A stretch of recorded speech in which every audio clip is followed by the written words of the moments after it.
We're going to be removing the camshaft holder pipes, which are these two rails.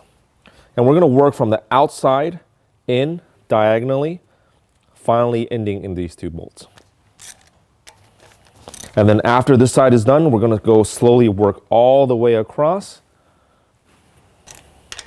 And we don't want to take them off yet. We just want to loosen them up. And then we'll come back afterwards with a electrical ratchet and speed up the process.